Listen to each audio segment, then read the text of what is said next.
अस्सलामुअलैकुम दोस्तों, अज मैं थानू गुड़ का वीडियो दिखाने लगा। गुड़ बनाने लगे सी, मैं क्या वीडियो बना के दोस्तों शेयर करदा। पहलों मैं थानू दिखा लिया सी अगले दिन कि वेलना चूहा बनाने डे तो वेलना सफाई करन डे। वेलना सफाई करके तो कढ़न डे तो बच्चे रस पीन डे। जो सुबह का सुबह वेलना चलाइए तो रस बहुत ठंडी होंगी आ, बर्फ़ पाने की भी लोड़ नहीं होती तो नींबू पा के निचोड़ के तो रस कढ़ लेंगे। वड्डा कढ़ाया बाद ये तकरीबन 15 पीपे पाने होंगे असी रस दे। 15 पीपे जोड़े इन्हां दा गुड़ बन जाता है। एक 5 पीपियां का जोड़ा 20 किलो गुड़ बनता है। 15 पीपियां का एक पत्त च तकरीबन 1.5 मन गुड़ बन जाता है। इस तरह तो आ देखो अगे टब रखा है। हुण कढ़ाई च रस पाउण डए आ। कढ़ाई अग भी लाती है थले।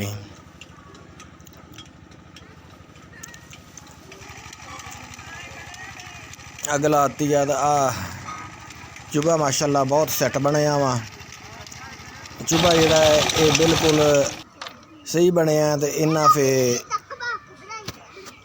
रस सही लगता है। सेक बहुत चंगा लाउंदा है ये। तो मैल आ गई है तो इस तरह नखार लै लईदा।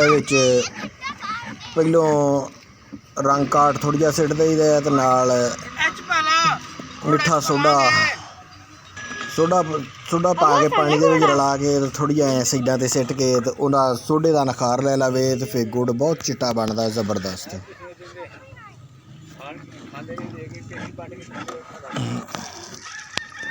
देखो सोडा पाउण डए आ। सोडा थोड़ा जा पा के तो इस तरह हल करके हैदा सोडा सिटिए तो उबाल बहुत दिंदा है। फिर उबाल इस तरह उबाल आउंदा है।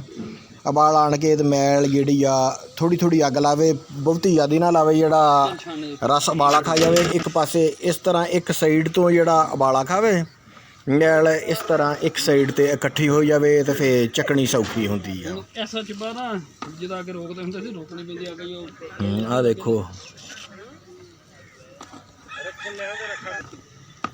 जिहड़ी मैल लाउंदे आ, ये मैल जिहड़ी आ ये जानवरां लई बहुत ज़बरदस्त होंदी है। ये मैल ला के तो जानवरां अगे सिट दवे ना तो जानवर पट्ठे बहुत खुश हो के खांदे आ। ते इन्ना सौखे बहुत जानवर होंदे आ इस मैल नाल।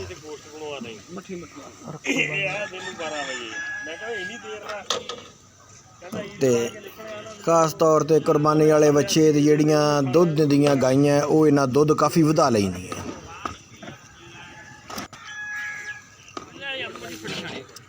आ देखो अगों विचों कट के मुख्तसर करके तो हुण तकरीबन फटके पै गई आ। पत्त फटके पै गई आ तो हुण इनू मुसलसल हिलाउणा पैंदा है कि अग मट्ठी करके मुसलसल हिलाउणा पैंदा जिहड़ा ये थल्ले ना लगे, साड़ ना पवे।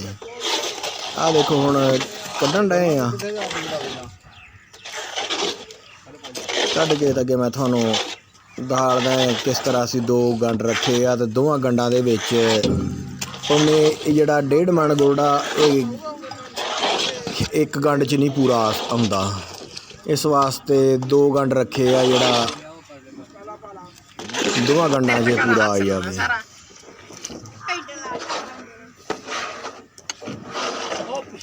आ देखो माशाअल्लाह और बच्चे चीड़ लाउण डए आ। इस तरह जिहदे सिट के गोडी दे लई दी आ। गोडी ना दवे तो फिर चीड़ ही रह जाती है। तो गोडी जिन्नी ज़्यादा गोडी दवीए तो उन्ना अच्छा गुड़ बनता है। तो लम्मे गंढ वाले इस तरह वजह बनाए हैं जिहड़ा कल्ला बंदा ही सारे गंढ की गोडी दे सके। तो गुड़ जिहड़ा वा ये बड़ा चंगा हाजमेदार होंदा वा। ये जो रोटी खा लवे है ना, रोटी खाण तो बाद एक छोटी डली जिहड़ी गुड़ दी खा लवे तो उन्हां गैस नहीं होंदी नंबर 1। दूसरे नंबर ते खाने नूं जिहड़ा हज़म बहुत चंगी तरह करदा है। ਖਾਣਾ ਬਹੁਤ ਅੱਛੀ ਤਰ੍ਹਾਂ ਹਜ਼ਮ ਹੁੰਦਾ ਹੈ ਅਤੇ ਸਿਹਤ ਲਈ ਵੀ ਬਹੁਤ ਫਾਇਦੇਮੰਦ ਆ।